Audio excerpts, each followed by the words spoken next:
I am constantly amazed by the profound impact of sharing our struggles with each other. The one day at a time phrase helps us remember to pause. In a pulsating world, we often forget to pause. That's where One Moment Podcast began its journey, committed to nurturing mindfulness, change, and advocacy around the world, reducing stigmas associated with mental health, substance use, and suicide, and changing the way the world reacts to these taboo topics. Your voice of reason starts here. Founded by mental health professionals and agents for change, our mission is to offer insightful narratives that foster not just reflection, serenity, and insights, but to tackle the problems and solutions of mental health, substance use, and suicide on a global scale. We are making it our vision and mission to make a global impact on the mental health, substance use, and suicide crisis. It is easy to feel isolated and unheard, or like you're carrying your burdens alone. On the One Moment Podcast, we remind you that you're not alone in your struggles. There are millions of people worldwide who are struggling, and the weight of your experiences deserve to be understood. You deserve to be heard. You deserve to have a voice. The One Moment Podcast is a safe haven for connection. We have weekly podcasts. Join us to learn more about mental health, substance use, suicide, community initiatives, and much more as we tackle these global crises, creating change in the world. Change begins when we recognize there is a problem. Remember, change starts with you. Visit onemoment.chain.box to learn more about our podcast and to connect with us on social media. Don't forget to subscribe to our channels to stay up to date on our episodes. Subscribe to our YouTube channel, One Moment Podcast. If you would like to support us, you can find the links to donate directly to us on our official site, onemoment.chain.box. You can also support our sponsors. We are presently sponsored by W Energy, The Place to Heal, Mindfully Me Counseling, PLLC, Bright Life Therapy, PLLC, and WebHash. Check our official site for more information. Subscribe now. Some photos in this ad were created by Grok. Welcome to the One Moment Podcast. You have myself, Mr. Kevin. I am a licensed clinical mental health counselor, a licensed clinical addiction specialist, and a certified clinical supervisor, all in the state of North Carolina. We have a very special guest today, Mr. Apostle Tommy Moss. I'm going to let him introduce himself. Good evening, everyone. My name is Apostle Tommy Lee Moss Jr., and I am proud to be here on this evening. Good afternoon. I'm Trevor Zalstra. I am not licensed for anything, but I am licensed to be of assistance in the best, most humanly possible way that I can, according to my higher power. Today, and just proud to be part of this broadcast to get out to this. Thank you for letting me be part of it. My name is Ruben Burney, certified alcohol and drug counselor with over 25 years experience and still growing as a 68-year-old, soon to be 69-year-old male. All right, so everybody knows that on the One Moment Podcast, our goal is to tackle the global pandemic of mental health, substance use, suicide prevention, community initiatives, helping change lives one moment at a time. With Mr. Apostle Tommy, he does a lot in the community, for the people. So I want to I think a good place to start for today is let's hear some about you. Let's, what do you currently do? What do you do in the community? And then we'll go from there to jumping into, how spirituality, religion, mental health, let's talk about some of that for the people and see where it goes. So as far as that, and I did not mention, I am a board certified Christian counselor and a licensed chaplain. So some of the things that I tackle in the community is, number one, mental health. So one of the main things that we have found is mental health is become so widely spread now across the nation. But one of the primary places that we see mental health is in the church. And so most people are very defensive when it comes to their mental health and their ability to recognize that they have some issues. And so the thing pertaining to mental health that is so much important is the spirit of suicide, the spirits that run rapid in the church, even across the nation. And so one thing that I love to tackle is helping individuals, one, reach their God-given potential, and two, helping them recognize that I have a problem and how do I move forward from this. And that's one of the first steps, is recognizing that it's okay not to be okay. And so before things get deeper, we have to accept those things and move forward from those things. And so right now, even in I should say the Winston-Salem, Greensboro, Charlotte area in this region, we have such a high rate of mental health and homelessness going on. And so a lot of people are developing mental health diagnosis because of them being homeless.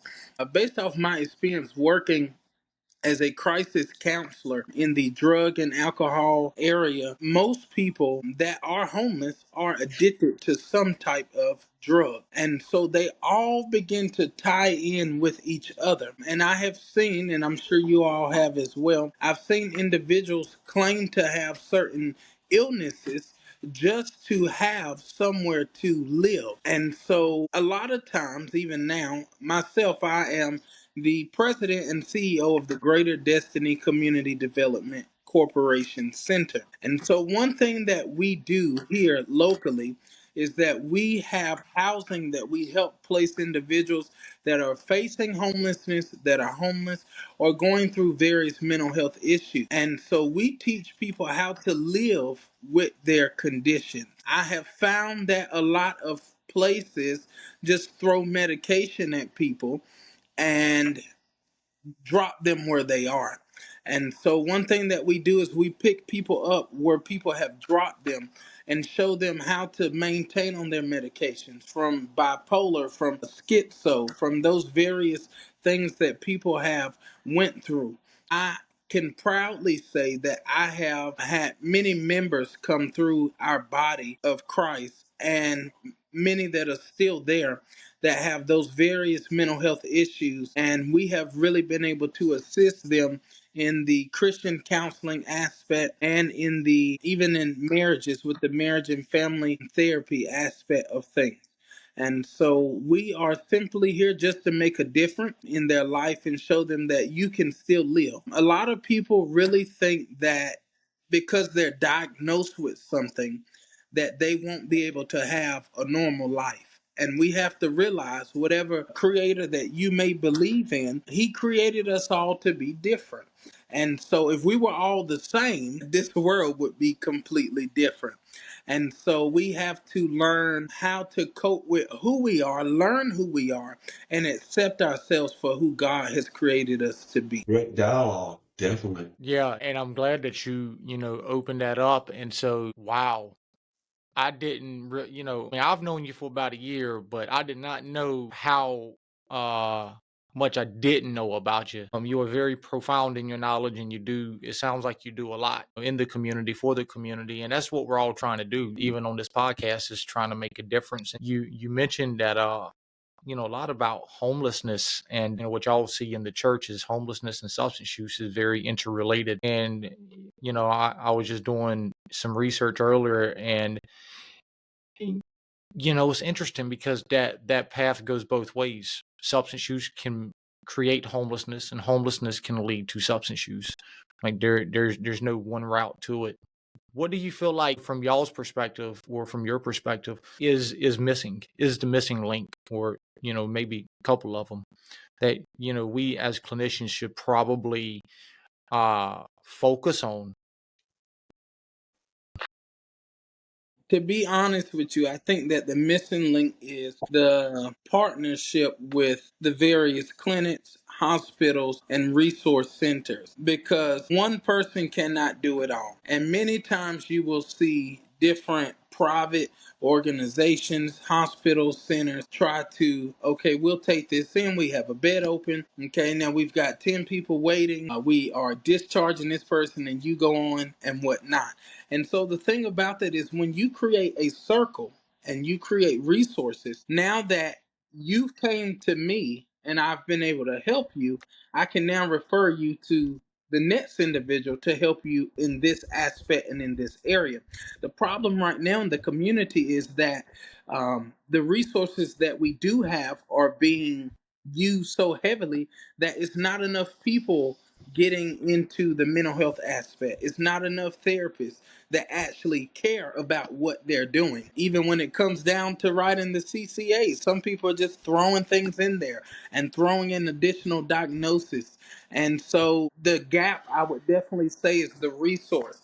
Because if this person is discharged from the hospital and they've been in the hospital 7 times for mental health issues, and we keep referring them back to the same place. Obviously something is not working. And so maybe if we change the way of, one, how we handle individuals, and two, where we are actually referring them to, because instead of it being a pass off, it should be a connection, a rapport of, even though I've passed this individual off, I want to do a 2 week check in. How is this individual doing? Do we need to go backwards or forward?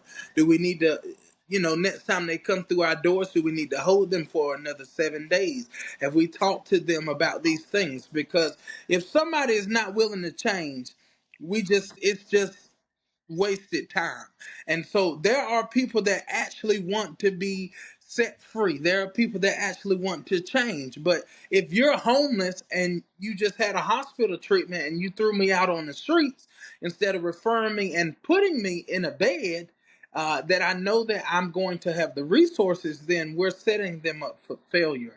And so the main thing is setting them up for success. I would rather have 10 successful people than 1,252 unsuccessful people. That's just my take on it. What I find too sometimes, like you said, I've had the opportunity to, when I lived in New York, I worked at a hospital-based clinic, and I had the opportunity to like work. My wife worked in the psychiatric unit as well, and I had the opportunity to uh, do weekly group therapy in the psych unit. And I find one of the challenges I find, like in the behavioral care unit, is you do have somebody who's probably like a revolving door, who's been admitted so many times till, and again, I didn't work in the psych unit as a behavioral care unit from 8 hour shift. I was only there maybe once a week for 2 hours. But I observed and I found sometimes there was a revolving door. There was a patient that has keep coming into the system, and that sometimes can get someone frustrated. Like when they get ready to discharge a patient, they they want to have a discharge plan, but sometimes the staff, not saying all, but sometimes the staff might just think of, let's just get this person out of here and have a discharge plan, and hopefully they'll follow through. And sometimes I know I worked in an outpatient clinic. We would refuse because we would say, no, this person's not appropriate for our clinic. You can't just pass them off here. They need a higher level of care. I find that could be sometimes just burnout. I've been in the field 25 years, and I can honestly say I'm not burnt out because I do set up healthy boundaries, and I know, all that. I know definitely, and I still enjoy the work, but I know a lot of people do get burnt out in this field, mental health, substance abuse, all that. Yes. In the heart of the city, a vision was born, not just a piece of clothing, but a movement. Vital Apparel reflects not just the raw edge of the streets, but the spirit of innovation to bring about change in mental health worldwide. It's more than a style, it's a statement. A blend of comfort with an attitude made for those who refuse to be average. Embrace the culture, ignite your passion, and wear the revolution. Discover your new favorite piece today and be part of something larger than life. Visit our link now at vtlapparel.com to grab your next outfit. Use promo code OneMoment to get 15% off your order. Why support us? The founders of Vital Apparel, Hung Dao and Alex Kozub, sought out to raise awareness, seeking to change the stigma around mental health. 5% of their profits are donated to Brain Research Foundation, furthering the research in mental health. Vital Apparel sponsors the One Moment podcast. We partnered with one another so that together we can make a global impact on mental health, substance use, and suicide, saving lives one moment at a time around the world. Help us break the stigma. Visit onemoment.chain.box to learn more about our podcast and to connect with us on social media. Don't forget to subscribe to our channels to stay up to date on our episodes. Subscribe now. Some photos in this ad were created by Grok. Both of you are hitting on, right things. And one of the things I've found too is, there's a stigma when it comes to Christian counseling, and mental health and substance use treatment. There's a huge stigma. And so I know for me recently, I was in a conversation with somebody who was seeking Christian counseling, right? And this is where for me, I think this is also a gap, right? A barrier and a gap to mental health and substance use treatment. Um, and so their concern was, I don't want, things to be, everything to be scripturally based, right? The, you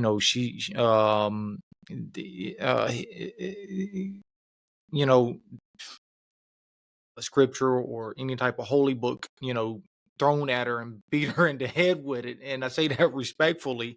And I was just doing a consult, right? And so I explained to that individual and the family, I said, Christian counseling isn't about that. You have different forms of Christian counseling. And so, it's all about, the therapeutic piece from a spiritual angle. And so it took me educating, right? Not just the individual who was consulting with me. And this is a trusted confidant too.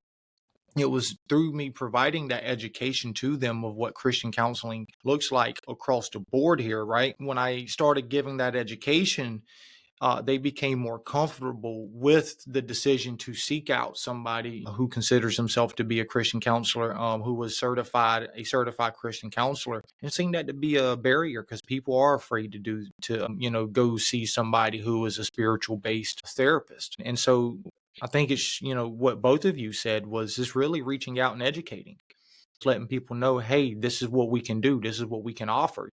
So, Tommy, when Kevin mentioned Christian counseling, and I know it's not one size fits all, but can you, for those who don't understand or have much knowledge about counseling from a Christian base, can you share some of that information with us? So I will say, as far as the Christian counseling aspect, of course, I would say three branches of that. Mhm. I am a board certified Christian counselor with NAC as well as ACC, so National Association of Christian Counselors. And so you have some Christian counselors that only focus on the adults. You have some that focus on marriage and family therapy. You have some that only focus on adolescents, and so as well as trauma. And so with Christian counseling, the only difference, and I have to be honest, the only difference from Christian counseling from a licensed counselor or therapist is that you cannot, it's not a licensure, and you cannot actually write CCAs, and the billing of it is a little different. We don't focus on a lot of, now my organization can bill private pay, but we don't focus on a lot of scripture. We focus on the root of things. If someone's dealing with trauma, we don't just throw scripture at them, because Okay. number one, it'll make someone feel bad as if, I ain't been to church all my life or whatnot. We focus on some of the very things that you all do, the approach of people, providing proximity to those individuals. They may have a substance abuse or trauma from their spouses, you know, letting them know that it's okay, it's a safe place, creating a safe haven, showing love to them. Now, some of the scriptures that would incorporate to those things would not be scriptures to bash them, but scriptures of encouragement, or even, as some people say, outside of the Christian aspect, is affirmation. And Mhm. so, on the Christian side, the scripture says, love and kindness have I drawn thee. And then on the affirmation side, you tell people about falling down, but everybody makes mistakes, and you grow and you move forward from them. So Christian counseling is definitely needed in a time such as now. And so, no, we don't just focus on scripture.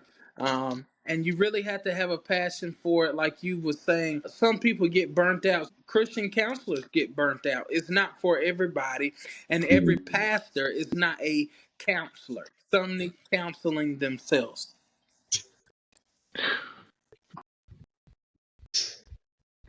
Okay, so here's my problematic thing is that I think outside the box. My spiritual life was established at a very young age. No matter how far I've wandered from one side of the road to the other, it's always been a road. Seeing it ahead sometimes, seeing it behind sometimes, diverting, especially right now, today in my life. I'm at a crossroads, and that's very important. I'm working with some clinical professionals on my own behalf right today. But here's my strength, and it continues to be made strong in the sense of in the counseling book. It's alive. But take heed. Behold, I have foretold you all things. All things are told you. How do you go about finding out all those things? Well, To me, you have to bury your nose into the book that's provided, that you study and show yourself approved in that manner. But it's not what the world thinks. It doesn't matter what degree you have or certification you have or years of experience you have or any of these things. You have to develop personally an individual relationship with the constant source. Never leaves you nor forsakes you under whatever conditions. Sometimes those conditions are really hard to get through. It could be a physical ailment. I got a very good dear friend of mine that's going through. I never would have imagined that he'd be going through this. He just got done with the procedure to be to begin therapy, dealing with the disease he's got in his body. Another young man, he's not even 15 years old, and he's been dealing with the same issue for 8 years. The thing that's gone through my whole life, that my behaviors and my established, learned, social acceptable behaviors are not the same as everybody else's, but yet I have the source, the care is solidified. So yeah, my walk is established firmly, and that can never be taken from me. Even as far as I went on my own, to be away from it was still right there, and I have to be tapped in every day, no matter what, to really have the sense of overcoming the things of the world that affect me. Thanks for sharing your personal relationship with spirituality, with a higher power, with God. That's important. Yeah, but I find sometimes, the different.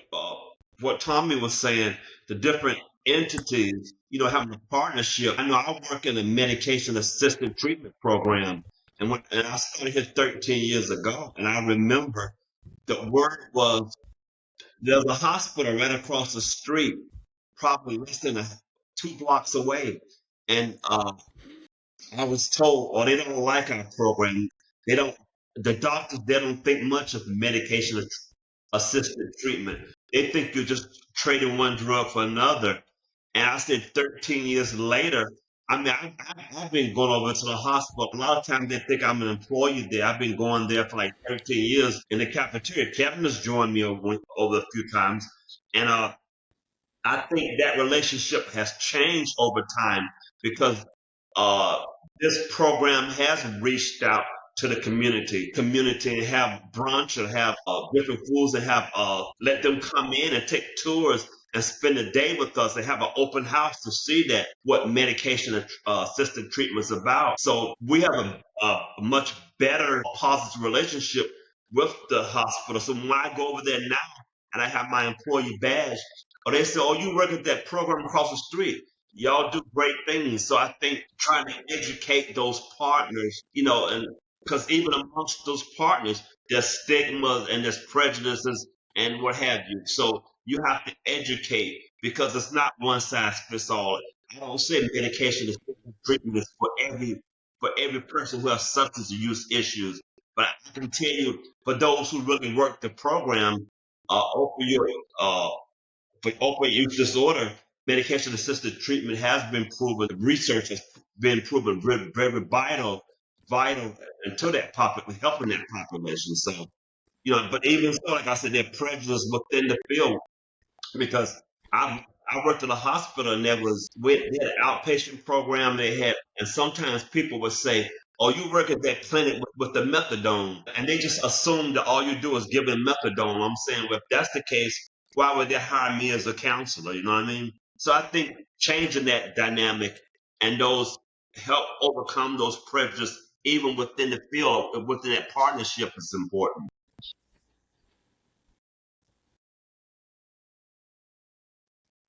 Well, I think, all three of you are right. And Mr. Tommy mentioned it and Mr. Rubin mentioned it too just then. Having those connections, right? Building those relationships with everybody in the community between ourselves and other people, right? The chances of us being able to continue to tackle this epidemic and this pandemic globally is pretty high. But it takes having that conversation, as you were saying, Ruben, and as you were saying, Tommy, sitting down, meeting those people, meeting everybody in the community. Because, when I was a program director, there was 3 opioid use disorder clinics in the community, right? And a lot of people in business, they always have this competition mindset. All right. What we did was actually we went complete opposite. All 3 of us did, and we partnered together. We did MOUs with each other. We did contracts with each other, all of those things. And so that we can continue patient care in the community, so that we can hold opioid summit in that area, so we could bring people together and actually understand what it is that we all do. And so we didn't have a competitor mindset. We had there's plenty of people in the world to take care of. It's not just us. And it took that type of mindset for everybody to get on board and sign and come together. At least that's been my experience. And I think that's another barrier too with, whether it be Christian counseling, whether it be mental health, whether it be substance use. A lot of people are stuck in that mindset. Oh, I got to have all the patients. Maybe, hey, we got to do all of these things. No other entity can get them. Well, let's take a step back, because competition is great, but it also kills patient care and quality care, right? Let's focus on partnering together, everyone. Have you ever felt like the world would be better off without you? You're not alone, and there's more to this feeling than you might think. New research reveals that suicidal thoughts and behaviors are unique to each individual, challenging the old belief that it's solely due to depression. When people are suicidal, they often believe they are a burden and that their absence would relieve others. They might see suicide as a solution to their overwhelming problems, feeling lost and unloved. But ancient wisdom, like that from the Bhagavad Gita, teaches us to give up selfishness and embrace kindness, respect, and compassion for all. St. Paul once said, "Love never fails," reminding us of the enduring power of love in our lives. No matter where you are in your struggles, remember that someone cares about you, trusts you, and loves you. You are not a burden. Time has a way of healing, and your struggles will pass. Don't give up before the miracle happens. Hold on, because peace and love are within reach. If you need immediate help, please contact local emergency services. Peace and love to all. KO.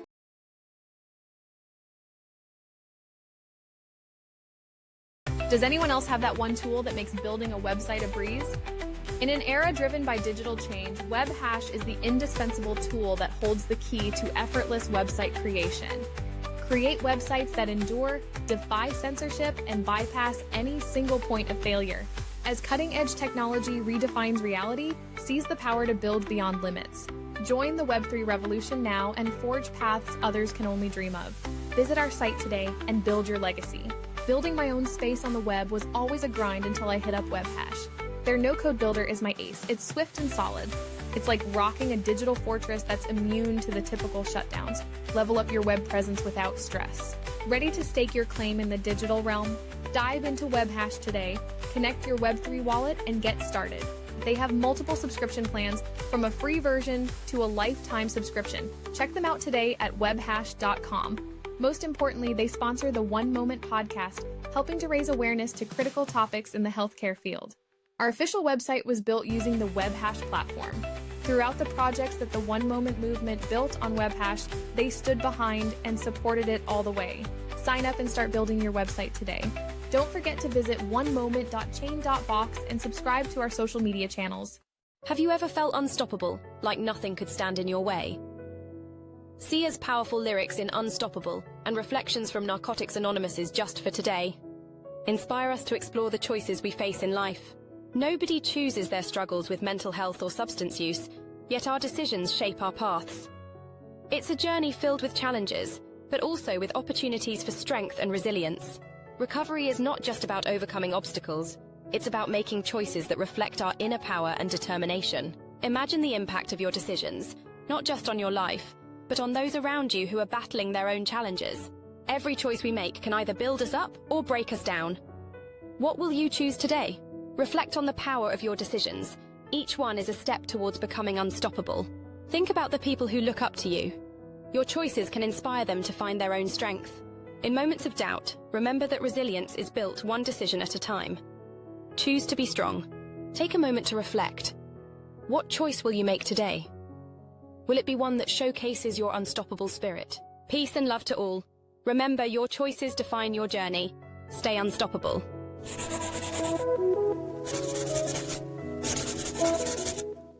In the heart of the city, a vision was born, not just a piece of clothing, but a movement. Vital Apparel reflects not just the raw edge of the streets, but the spirit of innovation to bring about change in mental health worldwide. It's more than a style, it's a statement. A blend of comfort with an attitude made for those who refuse to be average. Embrace the culture, ignite your passion, and wear the revolution. Discover your new favorite piece today and be part of something larger than life. Visit our link now at vtlapparel.com to grab your next outfit. Use promo code ONEMOMENT to get 15% off your order. Why support us? The founders of Vital Apparel, Hung Dao and Alex Kozub, sought out to raise awareness, seeking to change the stigma around mental health. 5% of their profits are donated to Brain Research Foundation, furthering the research in mental health. Vital Apparel sponsors the One Moment podcast. We partnered with one another so that together we can make a global impact on mental health, substance use, and suicide, saving lives one moment at a time around the world. Help us break the stigma. Visit onemoment.chain.box to learn more about our podcast and to connect with us on social media. Don't forget to subscribe to our channels to stay up to date on our episodes. Subscribe now. Some photos in this ad were created by Grok.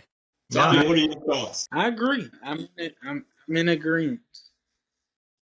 They work better when we work together. Absolutely. It's like you said, creating that perfect circle. That's like getting married, right?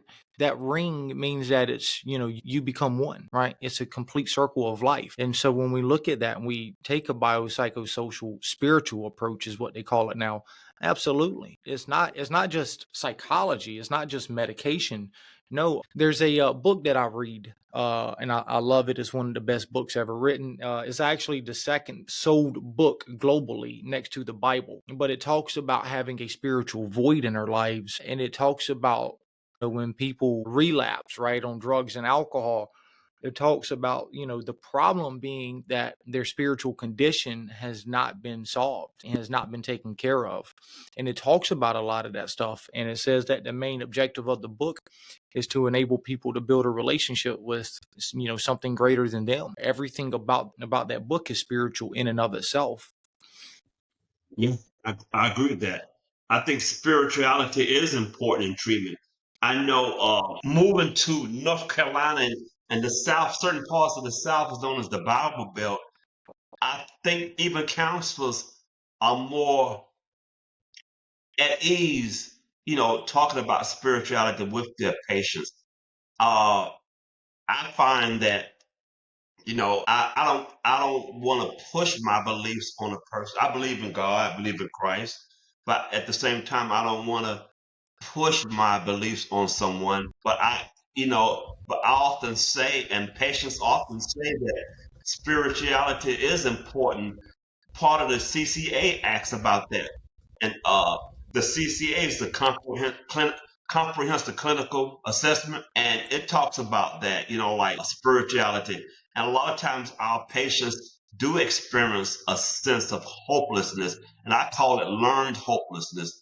They've been beaten down by the society, they've been beaten down by family, by the drug itself. So they experience a sense of hopelessness. And I think spirituality in that conversation can help a patient. Like a lot of times patients say spirituality is important because, it provides a sense of hope for me, where there's usually hopelessness. So I think that's important.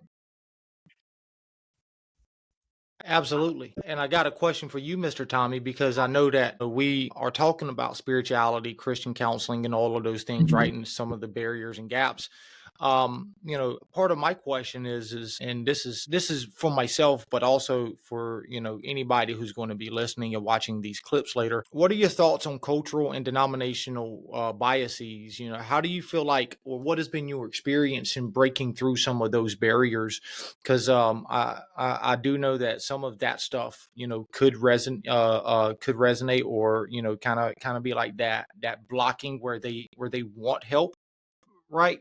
But Yeah. there's that barrier, like this doesn't sit with me, or this doesn't sit with, family hit or family history, cultural hit, whatever. Yeah, tell us about that. So, what I have seen, especially on the chaplain side of aspects, is anytime that I've had to be in that particular role, actually, of yesterday, is that the first question that a lot of people ask in such a sorrow time is, "What religion are you?" Or they ask, "Who do you believe in?"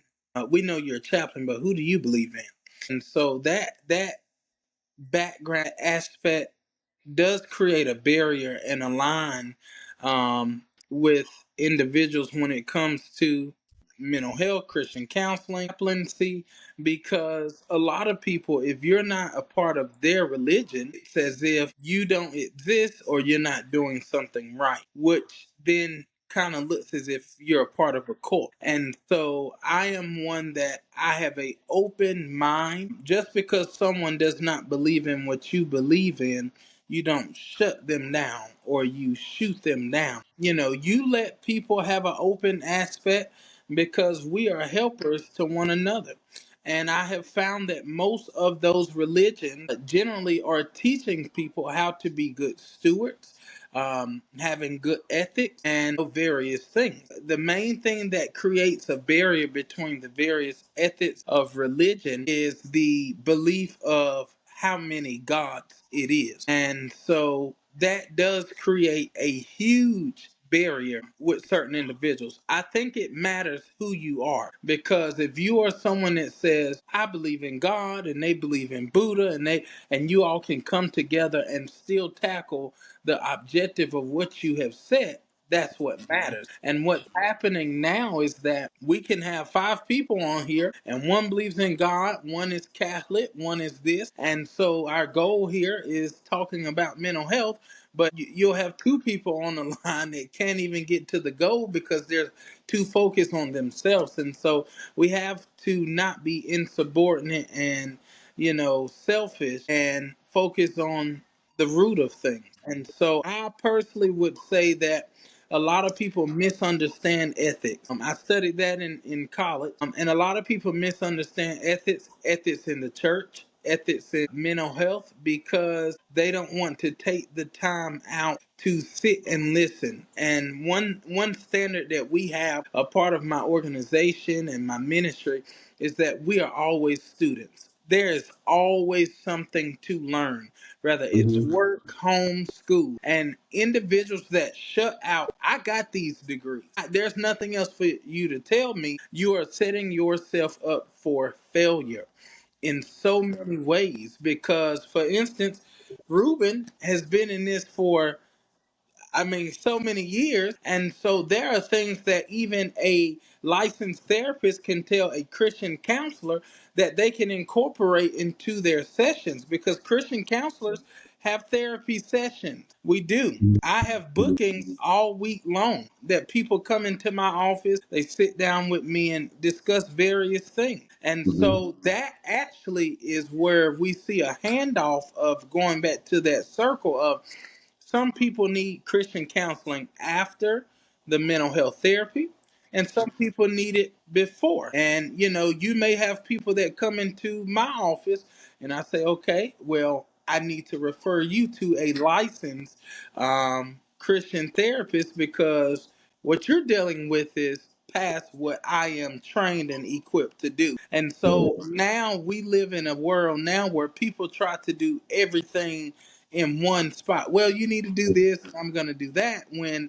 it's not set up that way. Even in the medical field, every doctor is not a surgeon.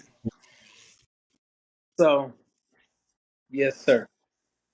That's a good point. Like always start off with saying that I have 25 plus years experience, but the same anybody who works with me and knows me will tell you I'm always saying I'm learning and growing from the patients. From new colleagues come in and they introduce me and say Ruben has a wealth of knowledge, and I say yet and still I never say I know it all, because like Tommy said, when you feel that way with your degrees or your certifications, what have you, you gotta stop growing. Always, I say one of the beauty. Always, I got a cup I'll show you in a minute. I keep this in my office. You know what it says? If you can see it. What does that say?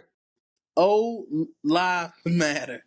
Yes. And I always tell people, you know what, even at 68, I still embrace life, enjoy it, and I'm learning. I'm learning from people. I never shut myself off and say, oh, I'm 68. What can you tell me, young boy? You know, like you don't, but I'm always open to learning and growing because when you say I know it all, you're doing, first of all, you're going to be burnt out first of all. So you have to be open to the process. I'm always saying I'm open to that. But I keep this cup, and it's a attention getter because people say I'm an advocate for aging and aging gracefully. And I think the biggest component of that is spirituality. Me and somebody, I went to a class reunion a few years ago, and it amazed me that so many of my classmates who we all talked about was run the streets and was out there, now they're like, praise God, and they're sincere. And it seems that the older you get, I find sometimes you have not all, but for me and a lot of people, my peers, the older you get, the closer your relationship becomes with God. I'm not saying you can't have that when you're young, but I find that I'm more aware of my mortality.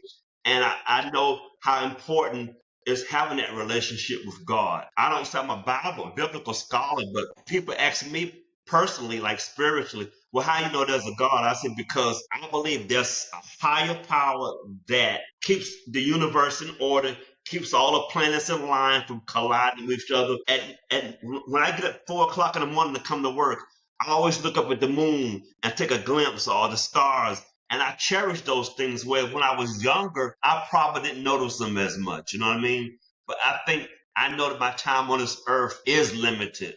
I have more years behind me than ahead. So spirituality is important, you know, for me personally. You know what I mean? Yeah, I do. I do. Yeah. So here's a bomb I'm going to drop in amongst the crowd. Something that's problematic for me because it helps me to confirm that my higher power doesn't necessarily prescribe the things of the world and the procedures and the processes and the references and the level of education only individually.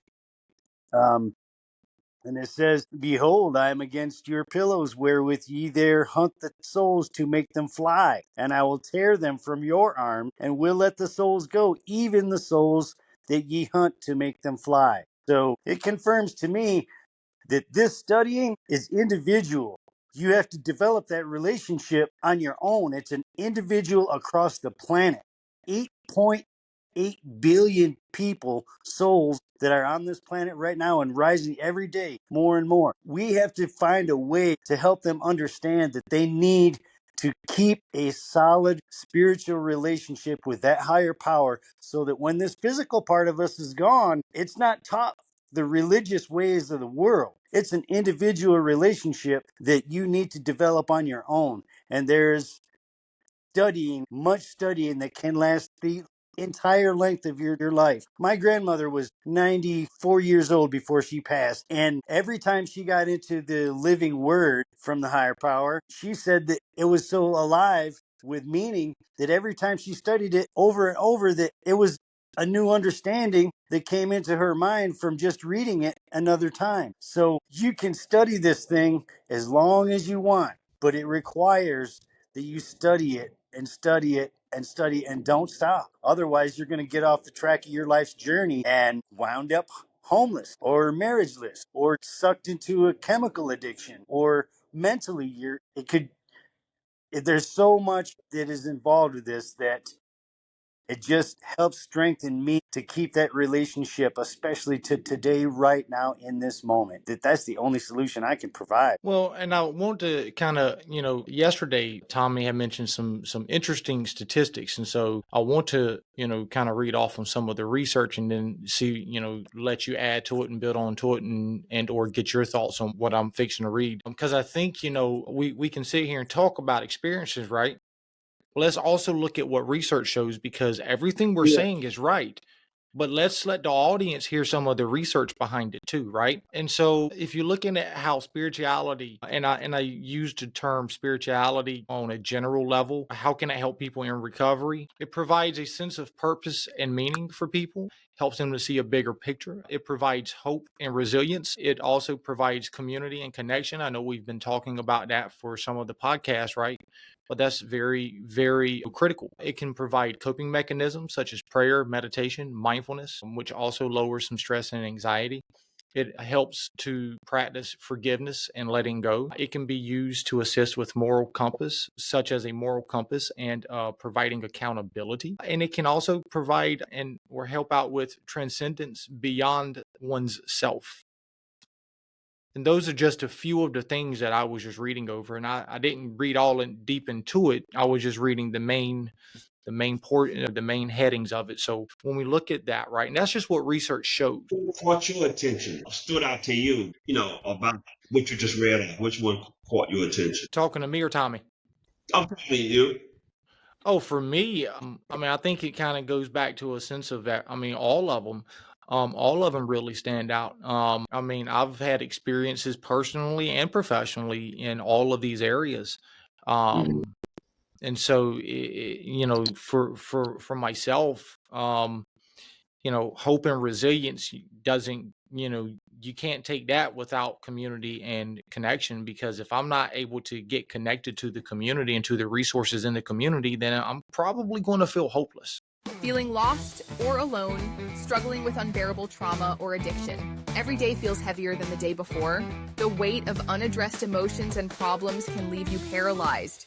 On the One Moment podcast, we are aligned with the vision and mission of the Place to Heal.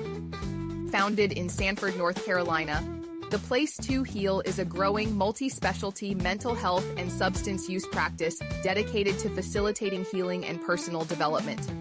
Our team of compassionate clinicians are committed to providing evidence-based therapeutic interventions tailored to each individual's unique journey. We are passionate about empowering our clients to overcome challenges and achieve emotional wellness.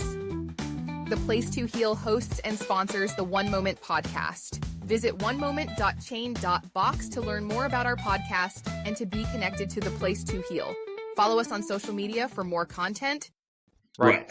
A lot of things. If I don't feel like there's something that I can attach to that's greater than I'm gonna probably feel some type of hopelessness.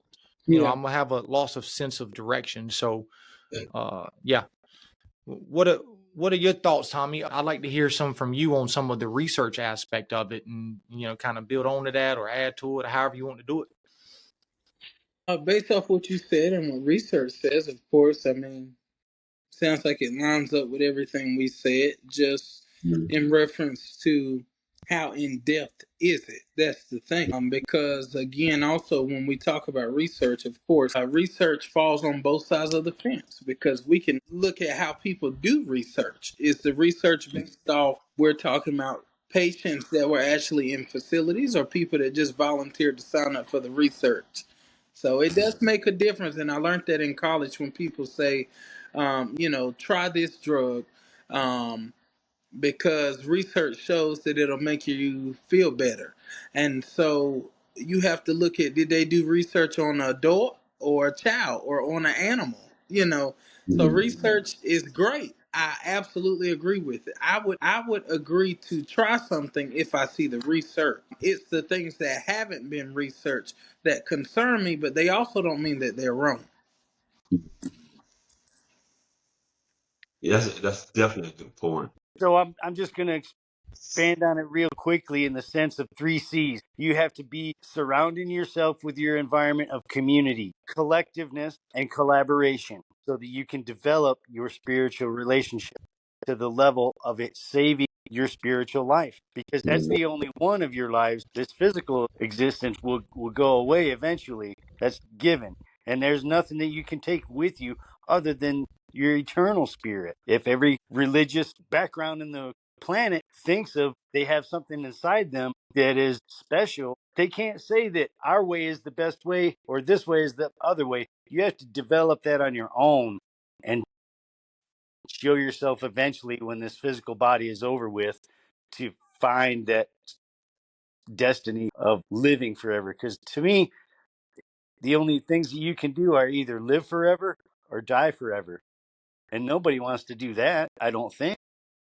So, collectiveness, community, collaboration. It's really important to surround yourself with like minded people that have the same destiny as you to have your spirit living forever. That's why I think it's important when you say you have to do it on your own. That's why I think it's important to find that congregation, that church, that body of people that you can relate to or grow in a higher power. I think that's important. Yeah. I remember asking someone, can a person be spiritual and yet not religious? And the pastor said, I believe that a person can be spiritual and not necessarily go to church often. I said the opposite of that. Can a person be religious, go to church often, not be spiritual? And the pastor said, well, I hope not. I hope that's not the case. But, yes, but I always say if I'm going to church and I'm a member of a church and I've been going to that church for years, and I'm still a miserable person. When you kind of, I'm used to sitting in a certain pew in the church, and that's my seat, and somebody sit in it, I'm gonna snap at you. I'm still miserable. Then something's not working. So I always say spirituality is supposed to help me to grow and to become a better person. Like I said, it's more important than personally in my life because it gives me gratitude. It allows me to slow down and stuff. I often get the question, when you like to go back and be young again, and I always say, again, I tell people this, and sometimes I say it over and over. People think I'm just like lying, but I said these probably are the best years of my life because people said, "But you're getting older." Yeah, I had a hip operation. Probably by the next year, I probably have to get my left hip done. I've had neck surgery. I've had all these. I had an aneurysm that was corrected. But with all these surgeries and stuff, I say that, and those scars to me, maybe 20 or 30 years ago, I would be like, if I got a scar on my hip, I'd be ashamed of it. But now I see those as a testament to, a roadmap to look what I've been through, and I still survive. So I think I always say these are the best years of my life because even though my body's growing older, and Kevin teases me about getting old and flabby, you know what? I'm comfortable in my own skin at 69 than when I was 20 years old. At 20, I was like, I wonder what these people like me if I go into a new environment. Now at 69, I'm like, I'm the best version of myself. They don't like me. I can't do anything about that. So I think you're more comfortable in your own skin. And that's because of most significant my spirituality. You know what I mean? Yeah. No, I definitely agree with everything you said, and Yeah. I've really enjoyed everything that we've all been talking about. And I think it's important, as Tommy, had said earlier. I think it goes back to the simple, and not just you, Tommy, but everybody. I think it goes back to the simple idea of communication, community, and education. Some people, there's a lot of biases, not just in Christian counseling. There's a lot of biases in mental health. There's a lot of biases in substance use, therapy. I mean, there's so many biases and stigmas that we need to work through to be able, to efficiently and effectively help somebody. And I think it goes back to, so does anybody have any final thoughts, comments, concerns that they would like to share, ask? I know I want to make sure that Mr. Tommy, gets his, gets all the questions and gets all the knowledge out there to everybody. So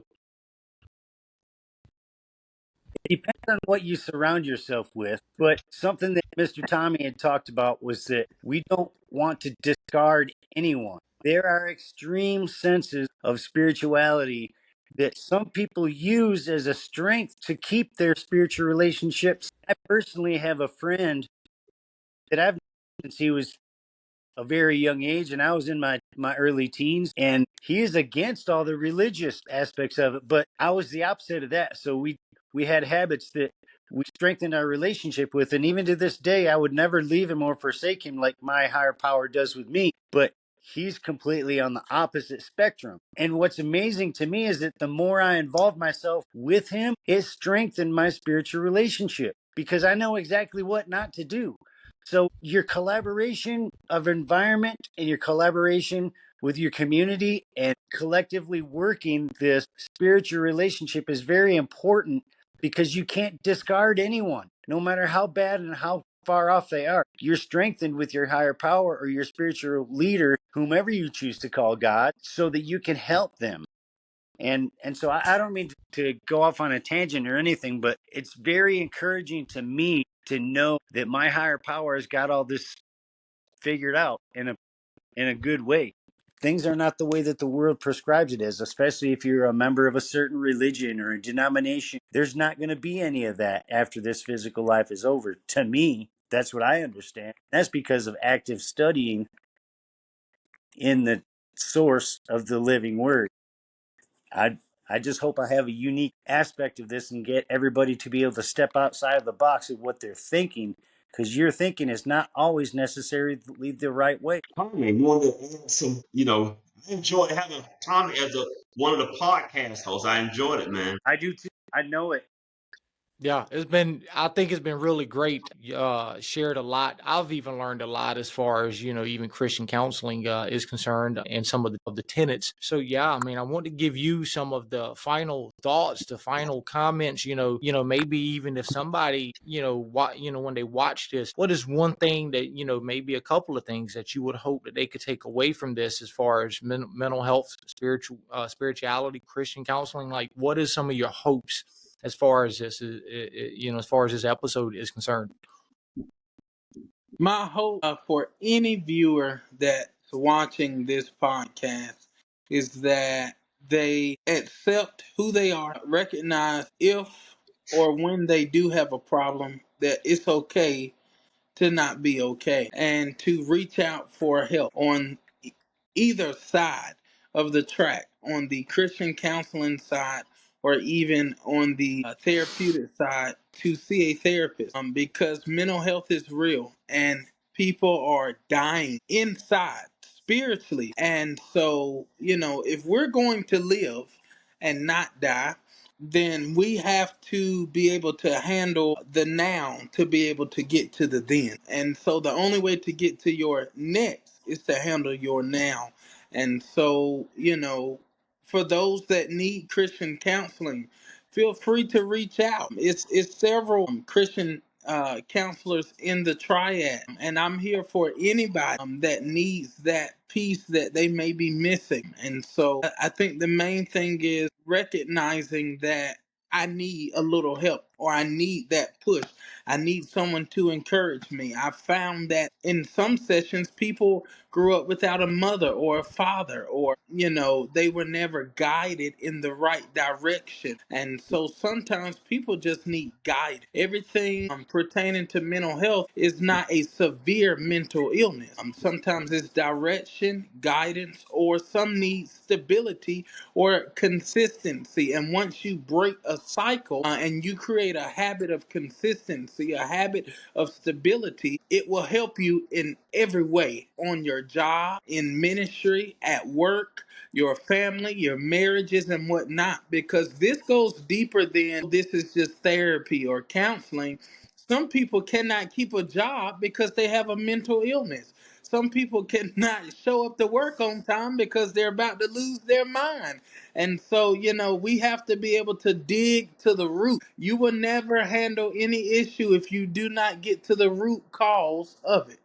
And so, this is my motto all the time, even when it comes to being a student and learning: eat the meat and spit out the bones is so important. Absolutely. Listen, my friends, check us out, onemoment.chain.box, and also check us out on our YouTube channel, our Instagram channel, TikTok, Facebook, One Moment Podcast. We're also on X at One Moment PLLC. So that being said, thank you all for joining in. Thank you all for watching. Go ahead and close this. In the final edits, I will be putting in all of our advertisements. So who are we sponsored by? Sponsored by several people. The Place to Heal out of Sanford, North Carolina. We're also sponsored by WebHash. We're sponsored by W Energy, Vital Apparel, Bright Life Therapy. I'm wearing one of these shirts. Show us the back. Okay. Can you see it? Wait. No, we can't. Right there. Yeah. Yep. So, So, check out our website, onemoment.chain.box. And we're also sponsored by Mindfully Me Counseling.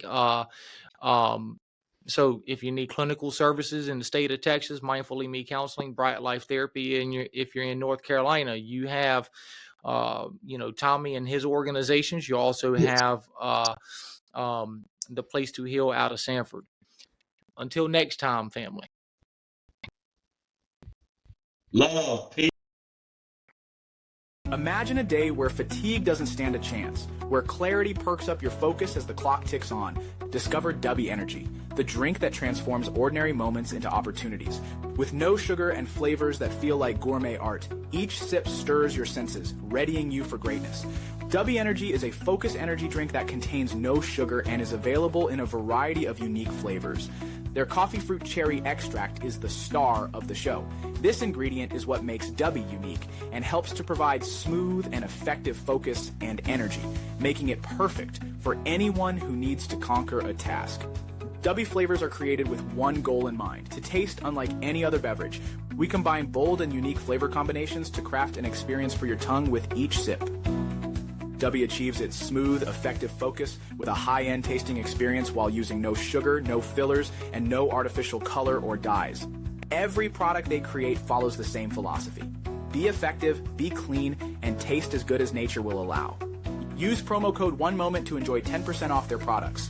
And most importantly, they sponsor the One Moment podcast. They are helping to raise awareness of mental health, substance use, suicide, and much more around the world, seeking to make a global impact, reducing stigmas and changing lives one moment at a time. Visit onemoment.chain.box to learn more about our podcast. Follow us on our social media channels for more information and to stay up to date with our episodes. Imagine a battle raging inside you, a battle between two wolves. One embodies all that is good, the other all that is evil. Vladimir Soloviev, a renowned Russian philosopher, once said, "What is important is not that in every man are the roots of good and evil, but which of the two prevails." This idea is beautifully captured in the Cherokee proverb about two wolves. When asked which wolf wins, the wise grandfather replied, "The one you feed." In our daily lives, we often feel pulled in various directions, experiencing internal conflicts and questioning our choices. These ideologies remind us to focus on doing what's right, to feed the good wolf within us. Feeding the good wolf means nurturing qualities like love, honesty, honor, integrity, respect, dignity, loyalty, and trust. Every day presents a new challenge. Which wolf will you feed today? Tomorrow? Next week? Next year? The choice is yours, and it shapes who you become. Will you let the good wolf prevail? Remember, the wolf you feed determines the path you walk and the person you grow into. So, as you close your eyes tonight, ask yourself, which wolf will you feed? Good night, family. KO.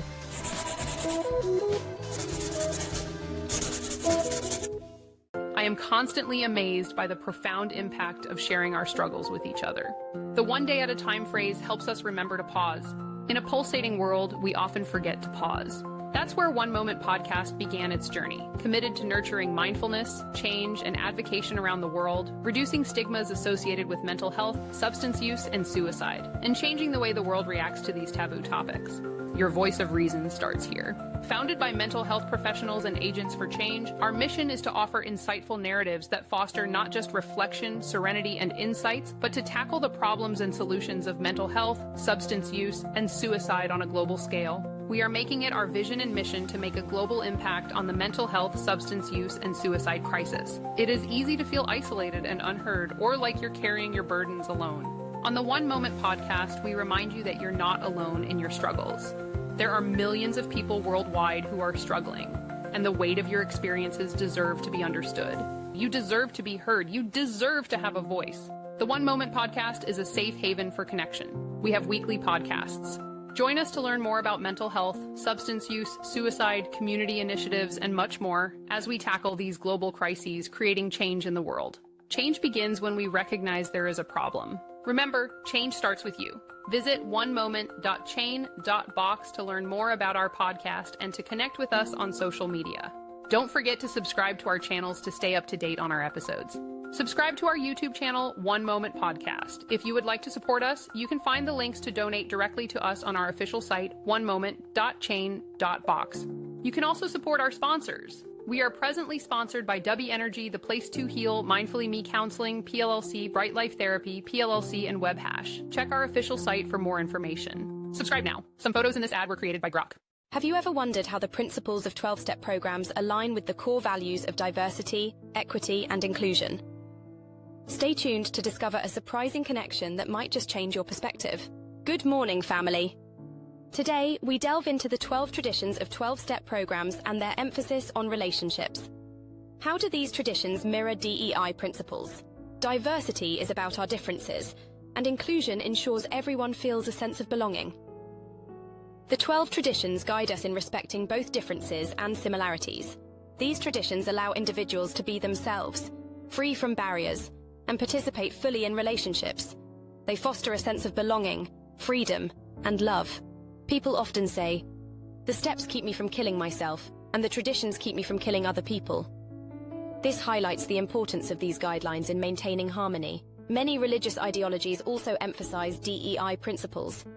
For instance, Judaism's Tikkun Olam focuses on community service and social justice, aiming to repair the world. Jainism, an ancient Indian religion, emphasizes compassion and empathy, recognizing the inherent value and dignity of everyone. The Lotus Sutra, a Buddhist scripture, teaches us to recognize the worth and dignity of every individual, reinforcing the idea of inclusion. Feeling a sense of belonging is crucial for our growth and development. It's inherent in our very fabric of existence as social beings. So, what will you do today to help someone else feel a sense of belonging? Let's continue to pass on love, compassion, and empathy to everyone we meet. Peace and love to all.